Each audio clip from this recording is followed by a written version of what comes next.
49번째입니다. 12장 29절에서 32절 본문 말씀으로 멸망의 자취를 따라가지 말라라는 제목으로 같이 말씀 나누겠습니다. 멸망의 자취인 줄 알면 따라가지 않겠죠. 멸망받을 길인지도 모르고 사실은 쫓아가는 것입니다. 저것이 저대로 내가 하면 나도 멸망받을 수밖에 없다라고 하는 일, 실패할 수밖에 없다라고 하는 일, 사람 절대로 안 하게 되어 있습니다. 망할 짓만 따라한다. 망할 짓만 골라서 따라한다. 망할 줄 모르기 때문에 따라하는 것이죠. 그렇기 때문에 하나님 말씀 속에서 가르치고 있는 내용을 알지 못하면 멸망하는 길인지도 모르고 사실은 쫓아가고 결국에는 망하게 돼 있는 거죠. 이스라엘 백성들은 오늘 이 신명기 12장 29절 32절 말씀을 가나안 들어가기 전에 이미 받았지만 사실 이 말씀이 무엇인지를 정확하게 알지 못했습니다. 알지 못했기 때문에 여기서 하지 말라는 일 하다가 결국에는 나중에 멸망하게 되거든요. 하나님 말씀은 진리입니다. 그래서 그 말씀대로 살지 않으면 죽게 돼 있는 게 인간이고요. 그 말씀대로 살아야지만 생명, 영원한 생명이 있습니다. 그래서 말씀 알지 못하는 것보다 더 무서운 죄는 없습니다. 말씀을 몰랐기 때문에 저지른다. 그래도 죄입니다. 말씀 몰랐기 때문에 죄를 저지르면 좀 용서해 주지 않을까? 그건 우리 생각이고요. 알고도 죄를 짓든 몰라서 죄를 짓든 죄는 죄입니다. 우리 살고 있는 이 세상의 법도도 마찬가지죠. 몰랐습니다. 통하지 않습니다. 그러니까 범법을 행하면 그 법이 어떻게 적용되는지 알았든 몰랐든 상관없이 무조건 처벌받게 돼 있는 거죠. 마찬가지입니다. 그래서 말씀하는 것이 어떻게 보면 가장 기본이고 가장 필요한 우리의 본질적인 복이 됩니다. 누구든지 주의 이름을 부르는 자는 구원을 받으리라. 근데 알지도 못하는데 어떻게 그 이름을 부를 수 있냐 말이죠. 알지 못하는 이유는 들어보지도 못했기 때문에 알 수가 없는 거죠. 들어보지 못한 것은 말해주는 사람이 없기 때문에 들어보지를 못했다. 왜 말을 안 해주냐? 보내심을 받지 않았기 때문에 말을 해줄 수가 없다. 결국에 가장 큰 복은 그리스도의 말씀을 듣는 들음. 믿음 또한 들음에서 나며 그 들음은 그리스도의 말씀을 들어야 된다라고 성경이 이야기하고 있습니다. 말씀을 듣고 그 말씀을 통해서 그리스도 안에 있는 하나님의 은혜와 사랑을 알지 못하면 그 이름을 부를 수 없기 때문에 그렇죠. 그래서 말씀 중요합니다. 신명기, 듀드라노미 두 번째 말씀 이야기거든요. 다시 하나님께서 재확인시켜주는 말씀입니다. 가나안 땅을 출발할 때 하나님께서 시내산에서 말씀 주셨고 이제 가나안 땅 들어가기 전에 또다시 말씀 주시는 겁니다. 말씀 기억하고 놓치지 말라라고 하는 거죠. 오늘도 본문을 통해서 주시는 말씀을 통해 멸망의 자취를 쫓지 않는 저와 여러분 되시기를 바랍니다. 오늘 29절 보니까 내 하나님 여호와께서 내가 들어가서 쫓아낼 그 민족들을 내 앞에서 멸절하시고 네가 그 땅을 차지하여 거기에 거주하게 하실 때에 뭐를 상정하고 말씀 주냐면 하나님이 언약대로 가나안 7족속 31왕을 다 쫓아내고 그들을 멸절시키고 가나안 땅을 차지하고 거기에서 거주하게 될 때를 상정하고 말씀 주시는 겁니다. 근데 그때가 조심해야 될 때다. 가나안 땅 밖에서만 하나님 말씀 붙잡는 게 아니고 가나안 땅 들어가서 정복 전쟁에 승리하고 그 땅을 너희가 차지하고 그 지경에서 거주하게 될 때 그때가 중요한 때라는 거죠. 많은 사람들은 좋은 일이 생기고 승리를 하고 잘 나가고 응답받고 축복받았을 때 그때가 사실은 위험한 때인 줄을 모르는 겁니다. 일들이 잘 풀려나가고 내가 원하는 것을 얻었을 때, 하나님께서 가나안 땅을 기업으로 주셨을 때, 모든 일들이 다 잘 풀려나가고 너무 좋은 일들이 생기고 평안할 때, 그때가 사실은 긴장하고 경계해야 될 때다라고 이야기하고 있는 겁니다. 오히려 그때 정신을 바로 차려라. 일 일어났을 때 정신 차리려고 하지 말고 아무 일이 없을 때 정신 차려서 똑바로 말씀 붙잡으라 라고 하는 거죠. 가나안 족속들을 멸하신 이유가 그냥 이스라엘에게, 하나님의 백성에게 약속하신 땅을 주기 위해서 그들을 멸하신 것이 아닙니다. 많은 사람들이 어떻게 하나님이 이렇게 가나안 족속을 진멸하라 이런 명령을 내릴 수 있냐, 그런 잔인한 하나님, 이런 이야기를 하지만 하나님 앞에서 그들의 죄악과 타락이 극도로 심각했기 때문에 심판받은 것이다 라고 성경은 이야기합니다. 가나안 땅을 그래서 원래 400년 전에 바로 주실 수도 있었지만 아브라함에게 약속하십니다. 그들의 죄악이 아직 관영하지 않았기 때문에, 그들의 아직 심판할 만한 죄를 범하지 않았기 때문에 하나님께서 400년을 딜레이 시킨다고요. 그럼 어떤 시간표에 하나님의 백성을 출애굽시켰냐?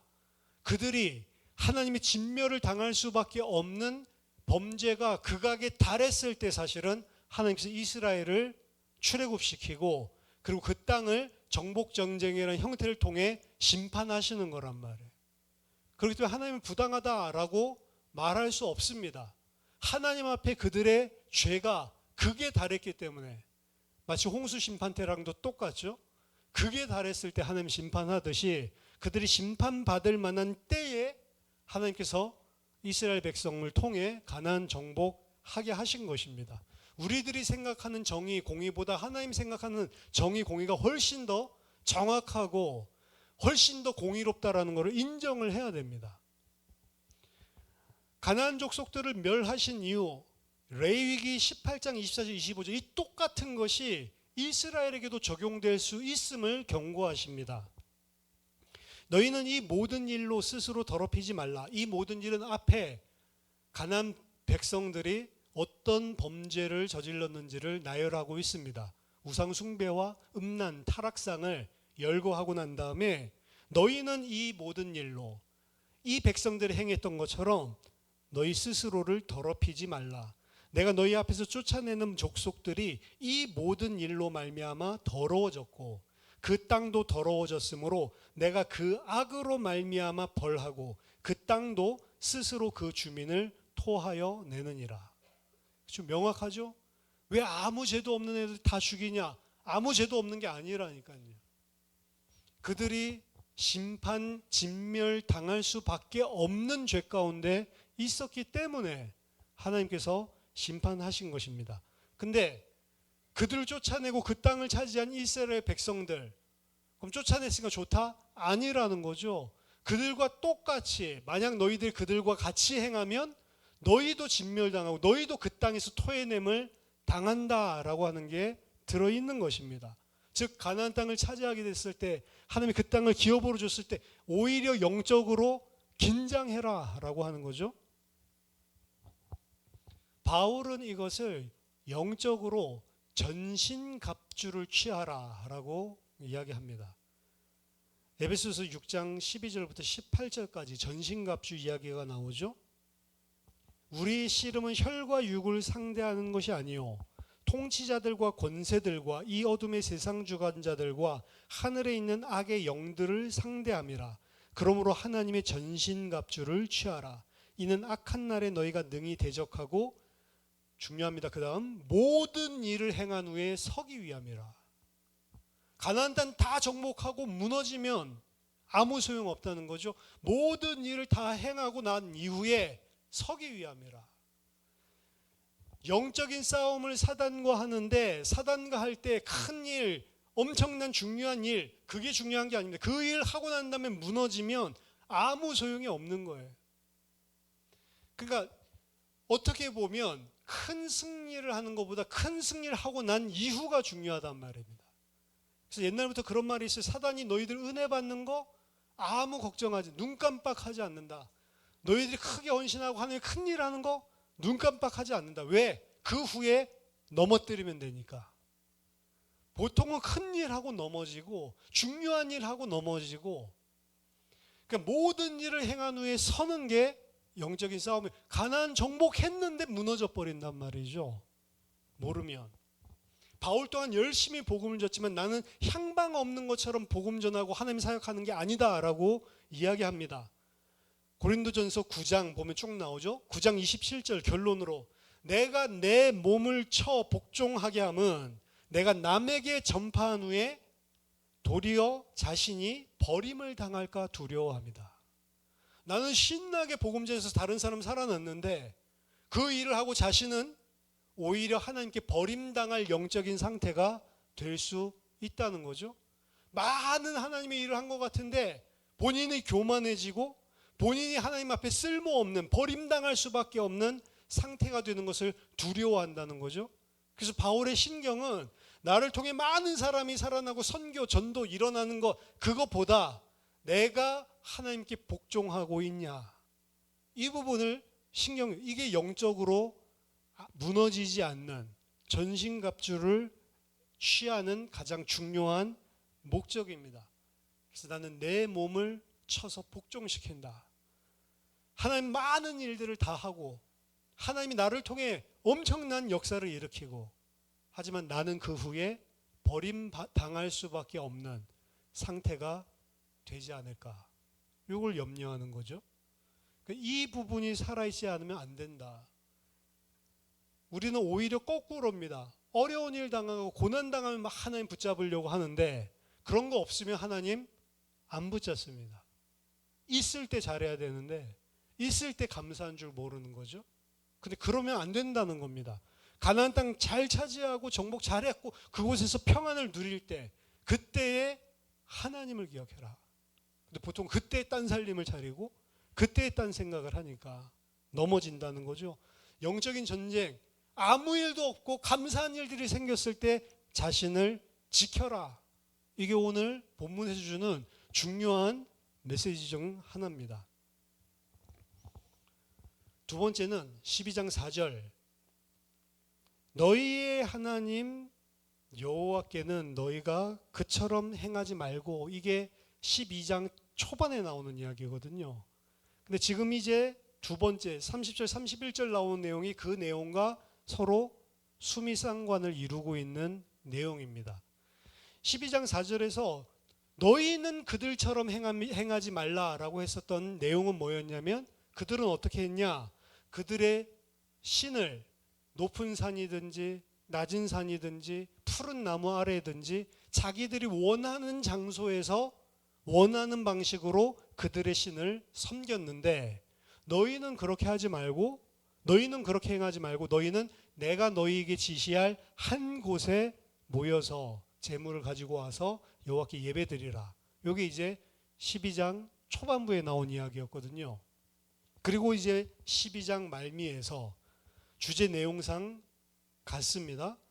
너는 스스로 삼가 내 앞에서 멸망한 그들의 자취를 밟아 올무에 걸리지 말라. 또 그들의 신을 탐구하여 이르기를, 이 민족들은 그 신들을 어떻게 섬겼는고 나도 그와 같이 하겠다 하지 말라. 내 하나님 여호와께서께는 네가 그와 같이 행하지 못할 것이라. 그들은 여호와께서 꺼리시며 가증히 여기시는 일을 그들의 신들에게 행하여 심지어 자기들의 자녀를 불살라 그들의 신들에게 드렸느니라.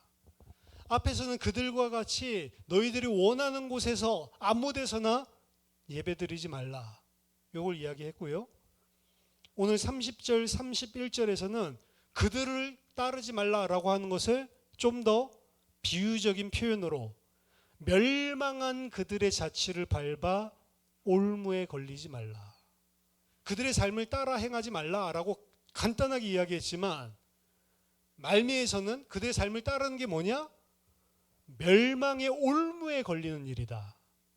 그러니까 너희는 그들의 자취를 따라 살지 말라라고 더 강력하게 이야기하고 있는 거죠. 우리들에게 이야기하는 말씀입니다. 우리들에게 이야기하는 말로 딱 줄여서 말, 너희는 불신자들처럼 살지 말라. 이 소리예요.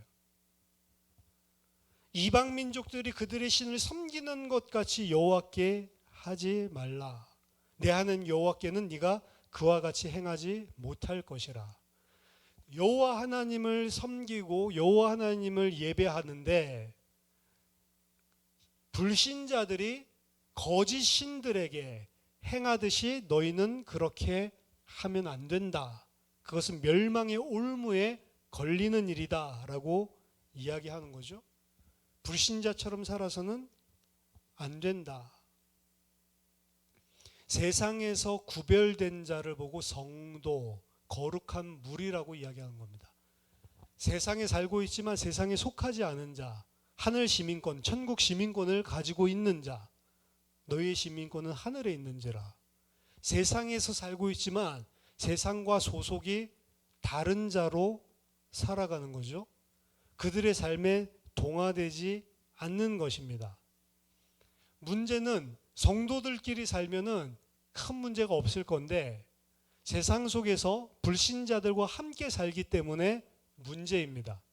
세상에서 불신자들과 함께 살기 때문에 또한 이스라엘 백성은 가나안 족속들과 함께 사는 그 기간, 사실 다윗 때에서야 비로소 다 정복을 하게 되는데 그 기간까지 여호와서부터 다윗 때까지 그들과 함께 사는 기간이 존재할 수밖에 없는 거죠.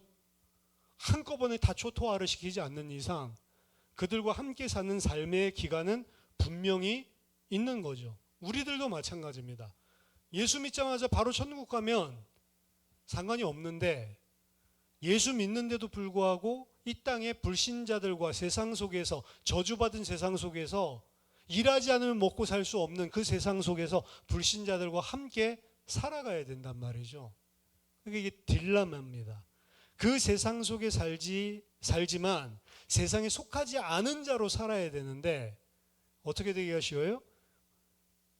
세상에 속하지 않은 자로 살아갈 때에는 우리가 그들에게 빛이 되고 그들에게 소금이 되기 때문에 그들이 그 빛을 보고 하늘에 계신 아버지께 영광을 돌린다라고 말씀하고 있는데 거꾸로 우리가 빛이 돼서 영향을 주는 게 아니고 그들이 빛이 돼서 우리한테 영향을 주는 거죠. 그들은 어두움이 우리에게 영향을 주는 거죠. 절대로 어두움은 빛을 삼킬 수 없는데 빛이 있으면 어두움 도망가게 돼 있는 건데 거꾸로 이 세상 속에 살면서 정신 안 차리면 세상이 우리를 어두움으로 잠식해서 들어온다는 거죠. 그래서 하나님의 백성이라고 하는 사람들이 도리어 세상의 영향을 받고 그리고 그 세상과 동화되는 문제가 발생하는 것입니다. 그 이유가 뭐냐? 그들의 신을 탐구한대요. 그들은 신은 뭐지? 그리고 그들이 어떻게 그 신을 섬기지? 그걸 본받는데요. 그들의 신들은 도대체 누구며 그들은 그 신을 어떻게 섬겼는가? 이거 갖다가 괜히 막 연구하고 자세하게 살피다가 나도 그렇게 해야 되겠다. 이렇게 한다는 거죠. 그럼 왜 그렇게 합니까? 하나님의 백성에게 베풀어 주시는 풍성함, 힘, 능력 이거보다 불신자들이 이방신 섬기면서 받는 풍요로움, 힘, 능력이 더 커 보이는 거예요. 그럼 그런 경우가 있습니까? 없습니까? 기독교인인데 이 땅 사는 동안에 하나님이 함께 하시는 확실한 증거와 능력으로 막 축복해 주시고 불신자들이 보고도 부러워할 만큼 막 부어주십니까? 오히려 이방신 섬기는데 잘 되고 우상 숭배하는데 잘 되고 점쳐가지고 잘 되고 그거 쳐다보니까 무슨 생각 들어요? 야, 저들의 신은 도대체 어떤 신이길래 어떻게 했는데 이렇게 되냐? 어떻게 했는데 저렇게 하나님 말씀대로는 저주받아야 돼. 저주받기는커녕 잘 되냐? 이런 생각이 드는 겁니다. 근데 옛날에만 그런 게 아니고 오늘날 해도 똑같아요. 예수 믿는 사람보다 예수 안 믿는 사람이 더 잘 나가요. 그런 거 봤을 때 예수 안 나간 사람들이 조롱합니다. 아까 저 우리 찬송했는데 우리를 누가 비웃고도 확실한 증거를 보여주어라 라고 하는데 확실한 증거가 없어. 나에게도 막 뭔가 막 로또가 터지든 뭐가 있어야 보여주고 싶은데 보여줄 게 없어. 그거 말하는데 아무 말도 못하고 하나님 제 원통함을 아시지요. 그래가지고 옛날에 그 철야 기도 가고 이러면은 기도 시간에 아무것도 안 하고 아시지요 아시지요 그 노래만 계속 부르겠어요. 기도할 힘도 없어가지고. 그렇죠? 아니 도대체 저들의 신은 어떤 능력을 가졌고 어떻게 섬기길래 이렇게 되나.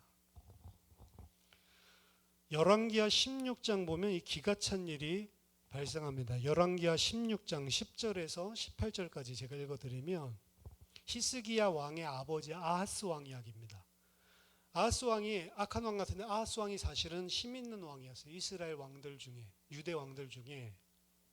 아하스 왕이 아수르의 왕 디글랏 빌레셀을 만나러 다메섹에 갔다가, 이 아수르의 수도가 다메섹이죠. 다마스커스. 거기 있는 제단을 보고 아하스 왕이 그 제단의 모든 구조와 제도의 양식을 그려 제사장 우리아에게 보냈더니, 제단을 보고 제단 청사진을 만들어 가지고 제사장에게 앞서 보냅니다. 아하스 왕이 다메섹에서 돌아오기 전에 제사장 우리아가 아하스 왕이 다메섹에서 보낸 대로 모두 행하여 제사장 우리아가 제단을 만든지라. 아수르 제단을 똑같이 예루살렘에 만듭니다. 왕이 다메섹에서 돌아와 제단을 보고 제단 앞에 나아가 그 위에 제사를 드리되 자기의 번제물과 소제물을 불사르고 또 전제물을 붓고 수은제 짐승의 피를 제단에 뿌리고 또 여호와 앞 곧 성전 앞에 있던 놋제단을 새 제단과 여호와의 성전 사이에 옮겨다가 그 제단 북쪽에 그것을 두니라. 원래 하나님께 드리던 제단이 있고 성전이 있고, 근데 그 제사장이 아수르의 제단을 어디다 만들었어요? 그 제단 뒤에다가 만들어놨다. 근데 아하스가 딱 쳐다보더니 야 이게 말이 돼? 이거 옮겨. 이렇게 해서 오른쪽으로 옮기고, 그게 북쪽이거든요. 그리고 그 제단을 여호와의 성전 앞에 딱 둔 거죠. 아하스 왕이 제사장 우리에게 명령하여 이르되 아침 번제물과 저녁 소제물과 왕의 번제물과 그 소제물과 모든 국민의 번제물과 그 소제물과 전제물을 다 이 큰 제단 위에 불사르고, 이 아수르 제단을 큰 제단이라고 이야기하죠. 또 번제물의 피와 다른 제물의 피를 다 그 위에 뿌리라. 오직 놋 제단은, 이게 원래 제단입니다, 내가 주께 여쭐 일에만 쓰게 하라. 그러니까 모든 하나님께 드리는 번제물은 이제 다 이 아수르 제단에서 드리고, 여호와의 번제물 드리던 제단도 있습니다. 그거는 내가 여호와께 뭐를 물어봐서 신탁받을 때만 쓰는 용도로 사용하게 하라.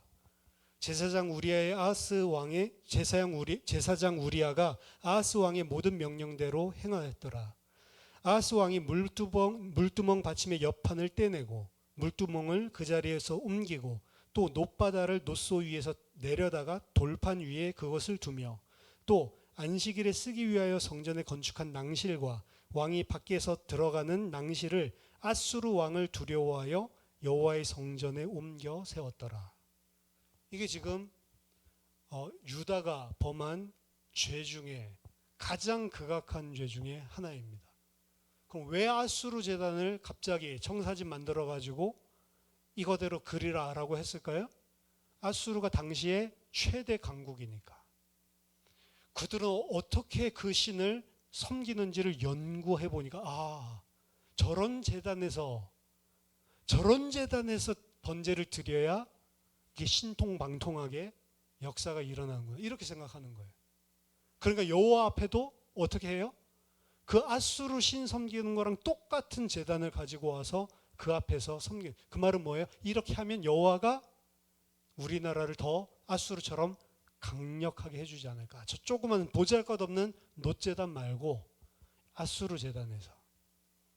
근데 여호와를 버립니까? 버리지 않아요. 여호와를 어떤 식으로 생각하냐면 이방신처럼 생각하는 거예요. 그래서 여호와를 기분 좋게 만들어줘서 더 화려한 제단에서 화려한 제물을 드려서 감동시켜서 우리에게 역사할 수밖에 없도록 만드는 거. 이게 불신자들, 이방신 섬기는 자들이 우상 숭배를 통해 자기가 원하는 것을 그 신으로부터 받아내는, 조작하는, 매니플레이트 시키는 거거든요. 그걸 그대로 예루살렘 성전에서 행하는 겁니다. 그리고 하나님께 뭐 물어볼 일이 있을 때에만, 하나님은 내가 필요할 때만 하나님이 말씀하신 대로 구하는 거죠.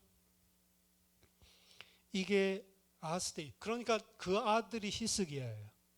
히스기야가 이 모든 우상 제단들을 다 헐어버렸다고. 그리고 심지어는 밖에 있는 모든 산당들, 여호와께 드린다고 만들어 놓은 모든 것들도 다 제하는 일을 히스기야 엄청난 개혁을 한 거죠. 근데 엄청난 일을 하면서 히스기야는 뭘 기대했을까요? 내가 이렇게 엄청난 일을 하고 하나님 앞에 바로 서면 하나님이 나에게 능력을 주실 것이다. 그래서 대담하게 했어요. 아수르 조공 안 바쳐 이제. 하나님 앞에 내가 섰다. 아수르 제단 다 헐어버려. 이 모든 것들 다 하나님 뜻대로 했습니다. 그러면서 뭘 기대해요? 이제 하나님이 나를 강력하게, 아수르도 꼼짝 못하게 만드는 강국으로 만드시겠지. 자, 그러면 히스기야가 생각하고 있는 거랑 아하스가 생각하고 있는 거랑 겉으로는 다르죠. 그렇죠? 제단을 헐어버리고 막 이렇게 했으니까 아버지는 막 우상 제단을 만들고 이랬는데, 근데 속으로 하나님을 조작하는 거는 똑같단 말입니다. 그러니까 하나님이 거기에 응답을 안 해주시는 거. 오히려 그 아수르를 이제 배신하고 조공도 안 바치고 이것 때문에 아수르가 화가 나가지고 파죽지세로 밀면서 내려오는데 모든 유다 성읍들이 그냥 다 초토화되면서 내려오는 거예요. 예루살렘 딱 포위하고 예루살렘을 감싸 안습니다. 그러니까 어떻게 해요? 이거 하나님 소용없구나 이렇게 생각했는지 몰라도 하나님께 빌지 않고 애굽의 원병 청하고 인간적인 일들을 하기 시작합니다. 그러면서 여기 지금 이 자기 아버지가 했던 거랑 똑같은 일을 한다고. 자기 아버지도 어떻게 했어요? 아수르 왕 두려워해서 뭐 들어간 행각 없애고 뭐 놋 다 뜯어내고 이랬잖아요. 성전 안에 있는 은, 놋 이걸로 만들어낸 것들, 금 이거 다 긁어내 가지고 사내립한테 바친다고, 살려달라고. 그러니까 겉으로는 하나님 섬기는 일을 똑같이 하는 것 같은데 속으로는 하나님을 섬기는 방식이 우상 섬기는 사람들이랑 똑같이 하는 거예요. 사실 히스기야도. 그러니까 이 히스기야 보면 그 이후에도 보면 야, 이 사람이 믿음의 사람이야? 이런 게 드러나면서 끝이 나는 겁니다. 세상을 탐하고 하나님은 자기 원하는 것을 들어주는 도구로 전락시켜 버리는 겁니다. 너희는 그렇게 해서는 안 된다. 철저하게 자기중심적이에요. 하나님을 섬긴다 하지만 자기를 위해서 섬기는 거예요. 그게 우상 숭배죠. 우상 좋아서 섬기는 게 아니고 내가 필요한 걸 얻어내기 위해서 섬기는 거죠. 그렇죠? 하나님을 섬기는 것 같지만 철저하게 이기적이고 자기 중심적인 겁니다. 이 철저하게 자기 중심적이라는 게 어디서 드러나냐면 내가 원하는 걸 얻어내기 위해서는 여기 심지어 그 자녀들까지 불살라서 제단에 바친다는 거죠. 실제로 페니키아에 이런 문화가 있었고 페니키아가 가나안을 일부 지역을 점령을 했거든요. 그래서 몰렉에게 바치는 것, 몰렉에게 그 불길을 걸어가게 만들죠. 자녀들 불살라서 산제물로 바치는 것. 그것도 자기 아들을. 자기 아들이라고 하는 건 뭡니까? 그거 하는 사람 좋아서 하지는 않을 겁니다. 이 우상숭배자들이 자기 아들을 불살라서 제단에 바칠 때 그거 뭐 아무런 마음이 요동이 없냐? 요동이 있죠. 근데 왜 바칩니까? 내가 가장 사랑하는 아들이라도 이렇게 바쳤으니까 내 정성을 갸륵하게 봐서 나에게 이거 해주십시오 라는 거예요. 근데 그게 하나님 봤을 때 가증스러운 거란 겁니다. 내가 이렇게 좋은 것 하나님께 해줬으니 하나님 나에게 이거 해줘야죠. 이걸 보고 가증스럽고 멸망받을 수밖에 없는 짓이. 근데 모든 이방신들은 다 그렇게 섬기는 거예요. 근데 기독교 안에도 그렇게 섬기는 거를 조장하고 그렇게 하는 게 하나님 섬기는 것처럼 착각하게 만듭니다. 그래서 그런 거짓 증인들을 세워서 이 사람이 이렇게 결단하고 하나님께 이번에 건축 헌금했더니 어떻게 비즈니스 축복하는지 봐라. 그게 뭐냐면 이방인들이 그 신들에게 행하는 대로 하는 거예요. 사실은 뭐죠? 내 공로, 내 공덕을 가지고 하나님이 베풀어 주시는 풍요로움을 차지하려고 하는 거죠. 근데 성경에서는 누가 하나님께 먼저 드려서 하나님이 갚아야 될 사람이 있냐, 이렇게 이야기합니다. 누가 하나님께 먼저 내가 드려서 하나님이 거기에 대한 보응으로 갚아주게 할 인간이 뭐, 하나님이 처음부터 다 주신 건데, 이렇게 이야기하거든요. 진짜 하나님 앞에 예물 드리는 건 내가 이거 했으니까 하나님이 이렇게 해줘야 돼, 이런 마음이 있으면 그 우상신에게 절하는 사람들이 가지고 있는 심보란 말이에요. 하나님 봤을 때는 정성스럽게 할수록 더 가증스러운 거란 말입니다. 우리가 하나님 앞에 예물 드리는 게 아니 좋은 거죠. 근데 드릴 때 어떤 하나님께서 주신 것을 너무 감사해서 기쁨으로 드립니다, 이렇게 해야지 딜하는 게 아니란 말이에요. 그러니까 사역자 중에서도 실컷 진짜로 남들이 봤을 때 막 헌신을 해가지고 사역을 해놓고도 힘이 빠지는데 언제 힘 빠지냐, 이렇게 했는데 하나님이 자기를 가만히 버려두시는 것 같이 딱 느껴지며 하나님 어떻게 나한테 이럴 수가 있어요? 가증스러워서 드러내게 해주려고. 진짜 하나님 사랑하면 어떻게 이런 일이 벌어져야 되는 거죠. 진짜 하나님을 섬기게 하려고 하나님 그렇게 하시는데, 근데 그게 싫은 거죠. 내가 주를 위해서 이 일도 했는데, 내가 주를 위해서 저 일도 했는데 어찌해서 나를 이런 어려운 가운데 두고 있습니까? 내가 어려움이 생겼다고 해가지고 하나님께 충성을 다하면 하나님이 이거 해결해 주시겠지, 이런 생각을 하면 안 된단 말이에요. 근데 예전에 어떤 분은 사업이 너무 어려우니까, 사업이 어려우면 사실은 헌금하기도 힘들잖아요. 마이너스가 계속 나고 소득이 없는데 사업이 어려우니까 결단하더라고. 내가 매달 400만 원씩 헌금하겠다. 그 해요. 빚을 얻어다가 3개월 4개월쯤 못해, 낼 게 없어. 빚도 못 내. 근데 무슨 생각을 하냐, 하나님이 왜 내가 이렇게까지 하는데 응답을 안 하시지? 그게 뭐냐, 하나님 봤을 때 가증한 짓이란 말이에요. 근데 그렇게 하는 게 믿음인 줄 착각하고 있는 겁니다. 아무것도 안 내도 하나님은 뭘 보냐, 그 마음의 중심을 보는 거예요. 진짜로 그 속에 하나님을 경외하고 하나님이 모든 것을 다 주시고, 지금 이렇게 어려운데도 하나님께서 나를 붙들어주고 계신다라고 하는 그 하나님에 대한 신뢰를 버리지 않고 있는 자냐, 그게 하나님 입장에서 더 중요하단 말이에요. 미가서 6장 6절에서 8절입니다. 내가 무엇을 가지고 여호와 앞에 나아가며 높으신 하나님께 경배할까? 내가 번제물로 1년 된 송아지를 가지고 그 앞에 나아갈까? 여호와께서 천천의 순양이나 만만의 강물 같은 기름을 기뻐하실까? 내 허물을 위하여 내 맏아들을, 내 영혼의 죄로 말미암아 내 몸에 열매를 드릴까? 내 아들까지 바쳐버릴까? 사람아, 주께서 선한 것이 무엇임을 내게 보이셨나니 여호와께서 내게 구하시는 것은 오직 정의를 행하며 인자를 사랑하며 겸손하게 내 하나님과 함께 행하는 것이 아니냐. 하나님이 그런 거 안 기뻐한다면, 아들 바치는 거 그런 거 안 기뻐한단 말이에요. 근데 이스라엘이 멍청하게도 자기 자식까지도 불살르는 일을 역사서 보니까 했다니까요. 하나님이 그거 기뻐하겠냐? 하나님 기뻐하시는 건 뭐라고요? 정의를 행하며 인자를 사랑하며 겸손하게 하나님과 함께 행하는 거를 하나님 기뻐하는 거 아니냐. 그렇죠? 하나님 사람이 아니라면, 뭐가 부족한 것처럼 우리의 손의 섬김을 받는 분이 아니란 말입니다. 사도행전 17장에 바울이 가서 아테네에서 이 설교하죠. 하나님이 무엇이 부족한 것처럼 사람의 섬김을 받으시는 분이 아니다. 도리어 모든 사람에게, 모든 만인에게 생명과 호흡을 주시는 분이 하나님이다. 우리의 손을 섬김을 받아서 지탱할 수 있는 그런 거지 같은 하나님 아니다 라고 하는 거죠. 근데 우상 숭배하는 사람들은 우상을 어떻게 대하냐면 그렇게 대한다고요. 거지 같은 신으로 섬기는 거죠. 그게 대단한 게 아니고 거지 같은 신으로 섬기는 겁니다. 하나님 그렇지 않다라고 이야기하는 겁니다.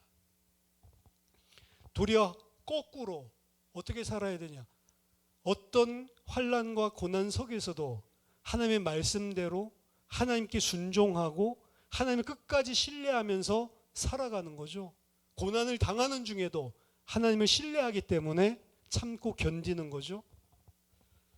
베드로전서 2장 19절에서 21절, 오늘 자취를 쫓아가지 말라라고 했는데 자취를 따라가라라고 하는 말씀입니다. 부당하게 고난을 받아도 하나님을 생각함으로 슬픔을 참으면 이는 아름다우나 죄가 있어 매를 맞고 참으면 무슨 칭찬이 있으리요. 그러나 선을 행함으로 고난을 받고 참으면 이는 하나님 앞에 아름다우니라. 이를 위하여 너희가 부르심을 받았으니 그리스도도 너희를 위하여 고난을 받으사 너희에게 본을 끼쳐 그 자취를 따라오게 하셨느니라. 어떻게 하라고요? 어려움 당해도 어떻게 하라고요? 참고 하나님을 신뢰하고 순종한단 말이에요. 그것 때문에 고난을 받는 게 하나님 보실 때 아름답다. 하나님을 끝까지 그 속에서도 믿고 신뢰하는 게 아름답다. 내가 이런 문제 생겼으니까 이렇게 해가지고 하나님께 호의를 얻어내야지, 이게 가증스러운 것이라면, 내가 이런 어려움 당하는데도 불구하고 하나님을 신뢰하고 그 고난을 걸어가면 그것이 하나님 볼 때 아름답다. 예수 그리스도도 그렇게 하셨다. 그리고 그 자취를 너희에게 따라오게 하셨느니라. 불신자처럼 살지 말라는 겁니다. 이방신 섬기는 자들처럼 살지 말라는 겁니다. 그리고 마지막 세 번째,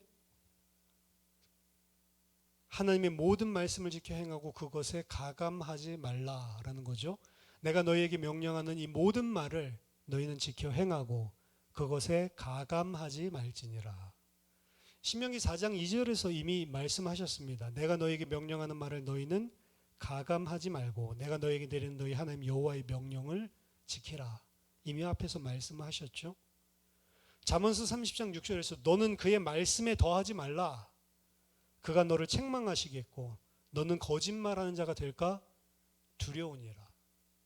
말씀에서 이야기하고 있는 걸 말씀하지 않는 것도 문제고 말씀에서 말하지 않는 것을 집어넣는 것도 문제된다라고 하는 거죠. 멸망받을 수밖에 없는 짓입니다. 계시록 22장 18절 19절, 내가 이 두루마리의 예언의 말씀을 듣는 모든 사람에게 증언하노니 만일 누구든지 이것들 외에 더하면 하나님이 이 두루마리에 기록된 재앙들을 그에게 더하실 것이요 만일 누구든지 이 두루마리의 예언의 말씀에서 제하여 버리면 하나님이 이 두루마리에 기록된 생명나무와 및 거룩한 성의 참여함을 제하여 버리시리라. 우리는 말씀에 무엇을 넣고 무엇을 빼고 안 한다라고 생각하지만 합니다. 그게 뭐냐면 취사선택이에요. 그 말씀을 잘 모르면 말씀에서 이야기하지 않는 거를 말씀에서 이야기하는 줄 알고 더 합니다. 그게 뭐냐면 아까 전에 내가 자식이라도 바치면 하나님 응답해 주지 않을까? 그럼 말씀에서 하고 있지 않는 건데 그냥 세상적인 생각을 가지고 내 생각을 가지고 집어넣어서 하는 거죠. 혹은 말씀에서 이야기하고 있으면 나랑 마음에 안 들면 그건 빼버립니다. 저희 어렸을 때 삼형제가 맨날 장난치고 맨날 그 시끄럽게 서로 싸우고 또 울고 이렇게 아버지가 예배를 항상 드렸거든요. 특히 말 안 들을 때 자식들이 말 안 들으면 예배를 드립니다. 그건 항상 에베소서 6장이에요. 오늘 전신갑주 말고 그 앞에 에베소서 6장 1절부터 자녀들아 주 안에서 너희 부모에게 순종하라. 이것이 옳으니라. 네 아버지와 어머니를 공경하라. 이것은 약속이 있는 첫 계명이니 이로써 네가 잘되고 땅에서 장수하리라. 너희도 아버지한테 말 안 듣고 계속 이렇게 이렇게 하면 단명해 이 소리죠. 오래 살고 싶어? 그럼 말 잘 들어. 이것이 하나님 앞에 옳고 약속이 있는 첫 계명이야. 항상 이걸 가지고 이야기하거든요. 심지어 엄마까지도 마음에 안 들면 그 앞에 아내들아 남편에게 순종해라. 근데 그 뒤에 말은 안 해요. 4절 보니까 또 아비들아 너희 자녀를 노엽게 하지 말고 오직 주의 교훈과 훈계로 양육하라. 자녀들 노엽게 하지 말라 이 말은 안 하고 앞에 부모에게 순종하라 이 말만 하는 거죠. 저는 옛날에 이 1절에서 3절만 그 읽고 예배를 드리니까 4절은 한 번도 안 읽었어요. 원래 성경 읽는 거 싫어하는데 안 그래도 아버지한테 혼나면서 하는데 그때 4절을 읽었어야 되는데 그랬으면 맞았겠죠. 말씀도 뭐 내가 좋아하는 것만 그래서 옛날에 이런 말씀에 뭐 형광펜이나 뭐 밑줄 이런 거 치지 마라라고 이야기하죠. 그 뭐 꼭 정답은 아닌데 그게 말하고자 하는 취지는 하나님의 말씀에서 내가 원하는 것만 취사 선택하지 말라라고 하는 의미죠. 다 하나님 말씀인데 마치 이것만 중요하고 저건 중요하지 않은 것처럼 그것도 멋있는 말이라고 한 것 같은데 좀 더 중요한 말, 좀 더 중요성이 없는 말 분명히 있습니다. 성경에는. 그렇죠? 그냥 에서의 족보 별로 중요하지 않은 그것도 밑줄 칠 필요 없어요. 중요한 말, 중요하지 않은 말 분명히 경중이 있습니다. 밑줄 치는 거 큰 잘못은 아닌데 취지는 맞는 말이에요. 내가 원하는 말씀만 취사 선택해서 듣지 말라는 거죠. 그래서 어떻게 보면 우리 교회 말씀 듣고 좋다고 오는 사람들 저는 이제는 경계하면 이 사람은 자기가 좋아하는 말씀 쫓아다니는 사람 이럴 가능성이 높은 거예요. 그 말인 즉슨 지금 이 목사 말이 너무 좋아서 오고 막 좋고 이렇게 하지만 어느 순간 자기 귀에 더 잘 들리는 또 말씀 생기면 또 그쪽으로 갈 가능성이 높은 사람인 거죠. 맞죠? 그러니까 자기가 선택을 하는 겁니다.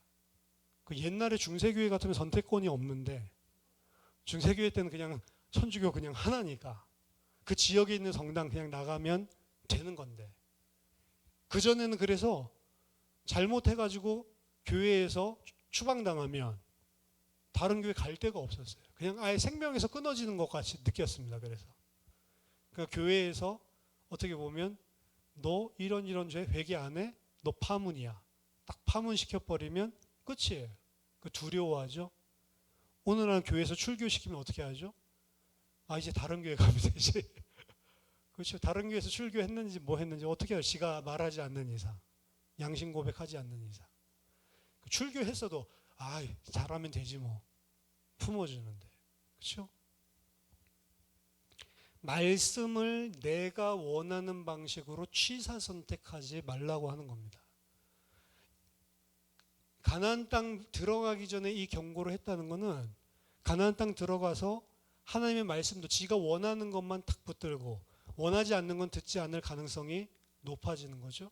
그러니까 이 가운데서 이 베이스 가운데서 내가 이거는 하나님께 원하니까 하나님이 잘 들어주는 거 하나님께 하고 이거는 아수르 신이 잘 들어준가 이거는 하고 이렇게 나오는 겁니다. 여호와 하나님께 신탁하는 거는 내가 하겠다. 나머지는 다 아수르 신 제단에서 드려라. 그 예루살렘 성전에 제단이 2개가 있는 거예요. 예수님이 두 마음 품지 말라라고 이야기했죠. 두 마음 품는 것 하나님과 재물을 겸하여 섬길 수 없다라고 이야기했죠. 근데 이스라엘의 아하스 때부터 이 일이 발생한 거라니까요. 참 기가 막힐 노릇이죠. 창세기 3장 사건 보니까 이게 다 말씀에 가감한 데서 나온 문제였습니다. 그렇죠? 말씀에서 이야기한 걸 4가지를 빼먹었어요. 각종 모든 나무라고 했는데 그냥 나무의 열매 이렇게 이야기하죠. 진짜로 먹을 수 있으나 했는데 진짜로 먹을 수 있으나 그러면서 그걸 하나님의 말씀에 라고 이야기를 합니다. 먹지도 말고 만지지도 말라. 이상한 거 집어넣었죠. 너희가 그것을 먹는 날에는 빼버립니다. 여자의 말을 들어보면 너희가 정령 죽으리라 하는데 죽을까 하노라. 정령 또 빼먹죠. 4개를 빼먹고 하나를 집어넣고 그리고 하나는 희미하게 알고 동산 중앙의 나무의 열매를 먹지 말라. 아니죠. 선악을 알게 하는 나무의 실과를 먹지 말라. 알지만 말씀을 희미하게 알고 있는 거. 그렇죠? 이게 죄의 원인이에요. 그렇죠? 근데 그 원인 중에 가장 빈번하게 전하는 거는 그냥 말씀을 빼먹어. 내가 싫은 거 이런 거는 안 들어요. 내 귀에 즐거운 것만 들어요. 그래서 말세가 되면 자기 귀를 긁어줄, 자기 귀를 가려줄 스승을 찾아다닌다. 이게 말세 때 일어나는 특징이라고 이야기했어요. 그래서 말씀대로 순종하는 게 아니고 내가 원하는 것 해주는 말을 쫓아다니는 교회를. 그렇죠? 근데 그 말 중에 구승의 목사 말이 긁어주니까 좋아서 오는 사람 있겠어요? 없겠어요? 있다니까. 그 신앙으로 이 말씀의 진리에 자기가 변화돼서 온 게 아니고, 그렇죠? 될 수 있으면 안 오는 게 좋습니다. 그런 사람. 그렇죠? 오면은 여긴 줄 아는 게 아닌가벼 이러면서 더 좋은 사람이 있다 이러면서 막 그렇게 한다니까요. 제가 경험을 다 했어요. 하나님의 모든 말씀을 지켜 행하고 가감하지 말라. 자, 오늘 짧은 말씀입니다. 3가지. 평안할 때 정신 차려라. 평안할 때 오히려 영적으로 긴장하고 하나님께 더 예배하고 순종하는 자로 살기 위해 힘써라. 첫 번째. 두 번째, 불신자처럼 살지 말고 불신자처럼 하나님 섬기는 거 아니다. 불신자랑 구별돼야 된다. 불신자는 어떻게 하죠? 자기중심적. 신들을 자기가 원하는 거를 받아내려고 하는 존재처럼 생각을 하는 겁니다. 그리고 그 방법은 자기의 공덕. 내가 이렇게 했으니까 이렇게 해. 하나님께 그렇게 딜하는 거 아니다. 불신자처럼 살지 말라. 마지막 3번째, 하나님의 모든 말씀을 지켜 행하고 가감하지 말라. 말씀의 사람이 되라는 거죠. 저와 여러분들이 멸망의 자치를 따라가지 않고 그리스도의 자치를 따라가는 하나님의 백성들 되기를 예수 그리스도 이름으로 축원합니다. 기도하겠습니다. 살아계신 하나님 아버지, 은혜를 감사드립니다. 말씀을 우리를 경책하여 주셔서 오히려 모든 것이 잘 되고 평안할 때 하나님을 기억하게 하시고 우리들의 삶이, 우리 하나님을 섬기고 예배하는 삶이 불신자 이교도들이 행하는 것 같지 않게 하여 주시며 모든 말씀을 하나님 붙들고 가감하지 않고 말씀에 순종하는 아들들이 다 되게 하여 주시옵소서. 예수 그리스도 이름으로 기도하옵나이다. 아멘.